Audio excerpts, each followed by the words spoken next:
Bonjour à toutes et à tous. Nous poursuivons la série de vidéos sur la spectroscopie et maintenant nous sommes dans le chapitre numéro 2 consacré à la spectroscopie d'absorption. Et si vous n'avez pas encore visualisé les deux vidéos précédentes sur la spectroscopie d'émission, je vous invite vivement à regarder ces deux vidéos d'abord avant de poursuivre avec la spectroscopie d'absorption parce que les notions sont un peu liées et complémentaires. Alors plus tard, nous allons rentrer dans le vif du sujet. Alors voilà schématisé le dispositif permettant d'enregistrer un spectre d'absorption. Alors ici, nous avons une source de lumière blanche, d'accord, et ici dans cette zone, vous voyez, dans cette zone un peu colorée, vous avez le gaz froid, d'accord. Ici vous avez une fente, ici vous avez la lentille, ici vous avez un prisme et ici vous avez l'écran, d'accord. Contrairement à la spectroscopie d'émission, vous avez simplement le gaz, d'accord, qui dans une ampoule est excité et émet la lumière. Mais maintenant ici en spectroscopie d'absorption, le gaz est maintenu froid et on insère le gaz froid entre la lumière blanche, d'accord, et la fonte, d'accord. Donc contrairement à l'autre spectroscopie dite d'émission, le gaz est ici et directement excité et émet sa lumière. Donc là maintenant nous avons la source de lumière blanche, je vous l'avais déjà dit, qui émet de la lumière blanche. Et vous n'êtes pas sans savoir que la lumière blanche est constituée de toutes les spectres et de toutes les radiations monochromatiques du spectre du visible, d'accord. Donc le gaz froid va absorber maintenant les radiations qui lui sont caractéristiques, les radiations qui vont lui permettre de passer de l'état froid, c'est-à-dire du gaz à l'état fondamental, au gaz à l'état excité, d'accord. Donc en traversant le gaz froid, d'accord, en traversant le gaz froid, quelques radiations seront absorbées. Donc ces radiations n'auront pas le temps de passer à travers la fente et d'être observées sur l'écran. Donc cela voudra dire que nous aurons le spectre de la lumière blanche sur l'écran avec les radiations, d'accord, avec des radiations de moins, c'est-à-dire les radiations, les radiations qui sont absorbées par le gaz froid, d'accord. Lui, il émet toutes les radiations du visible. Arrivé au niveau du gaz froid, le gaz froid absorbe, d'accord, les radiations qui lui sont caractéristiques et propres, et on manque sur l'écran ces radiations, d'où le spectre d'absorption, d'où la spectroscopie d'absorption. Le gaz froid absorbe, d'accord, dans les radiations de la lumière blanche ses propres radiations caractéristiques qui donnent son empreinte digitale. Nous allons évoluer, voilà un peu ce que ça donne. Donc vous constatez exactement que ce gaz froid, s'il n'était pas là, nous aurons le spectre continu de la lumière blanche. Mais comme le gaz froid est là, le gaz froid a consommé, d'accord, a absorbé ces radiations qui manquent sur le spectre de la lumière blanche. Donc vous allez voir ici, voilà, des traits noirs. Ça, c'est les radiations qui sont manquantes et qui sont absorbées, bien évidemment, par le gaz froid qui s'est interposé entre le reste du système dispersif et la source de la lumière blanche. Voilà un peu schématisé le dispositif d'obtention du spectre d'absorption. Donc vous voyez que le spectre d'absorption, nous avons le spectre d'émission de la lumière blanche moins les radiations qui sont absorbées par gaz.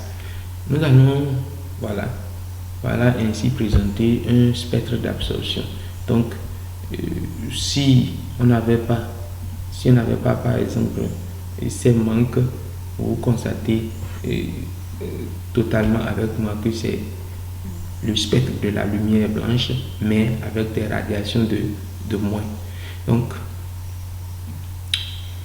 sur un spectre d'absorption, on observe un nombre fini de raies sombres sur un fond coloré. Ici maintenant, il y a au moins 6 raies sombres, d'accord, sur le fond coloré.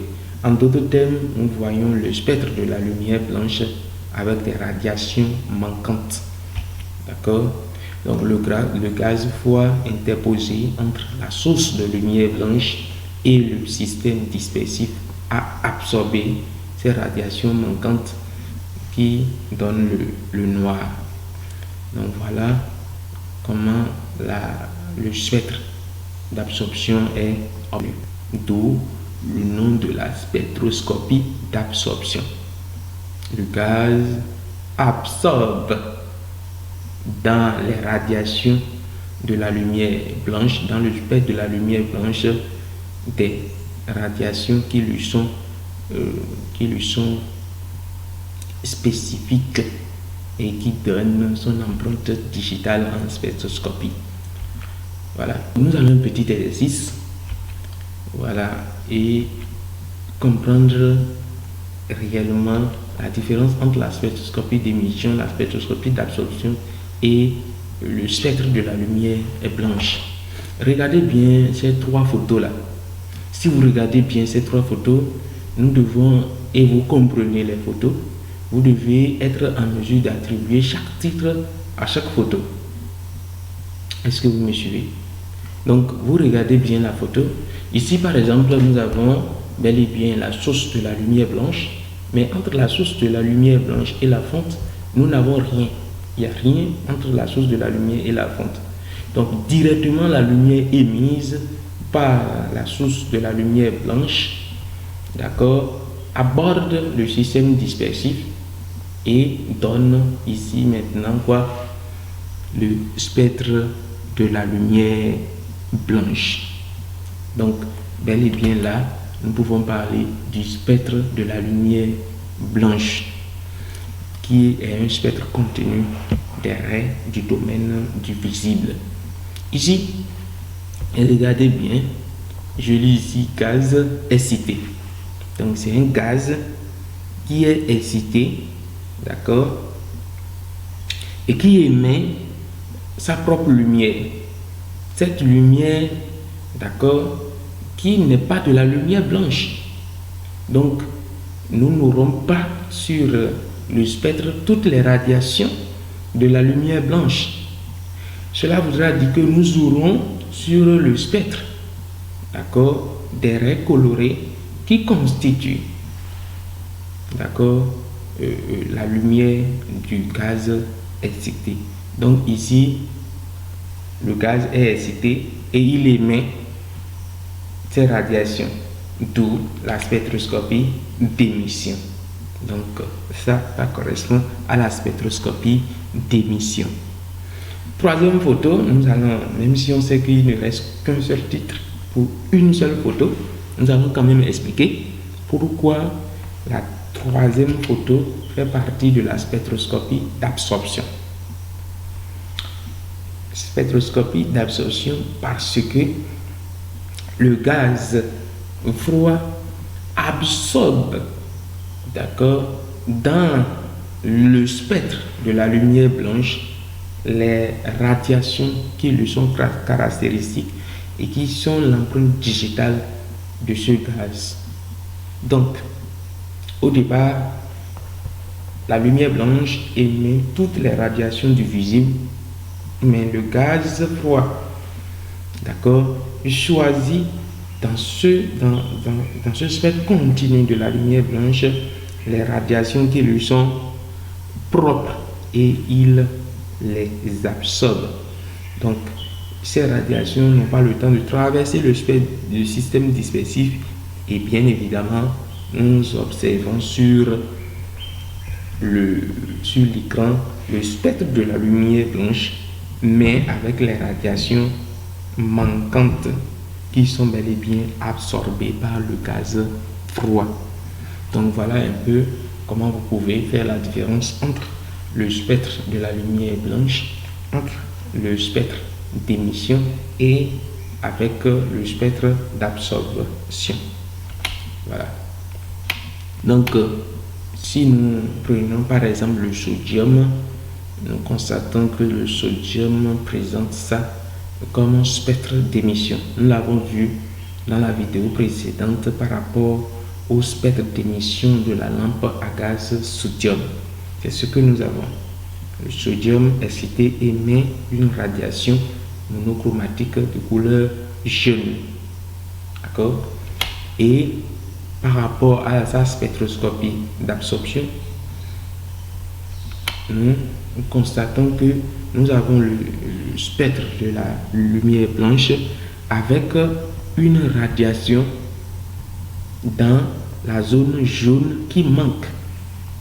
Tout porte à croire que le spectre, d'accord, et la radiation qui est absorbée sur, d'accord, le spectre d'absorption du sodium, elle est exactement celle qui est émise, d'accord, au niveau de la spectroscopie d'émission.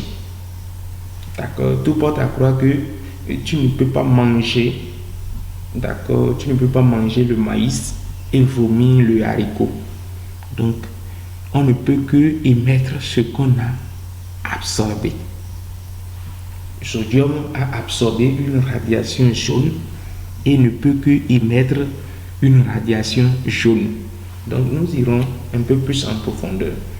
Donc, si nous regardons de plus près ces deux radiations et les rapprochons suffisamment, et en faisant l'addition du spectre d'émission, d'accord, et du spectre d'absorption du sodium, par exemple, nous constatons que les deux spectres sont complémentaires. Il suffit d'additionner le spectre d'émission et le spectre d'absorption, d'accord, pour passer maintenant au spectre de la lumière blanche.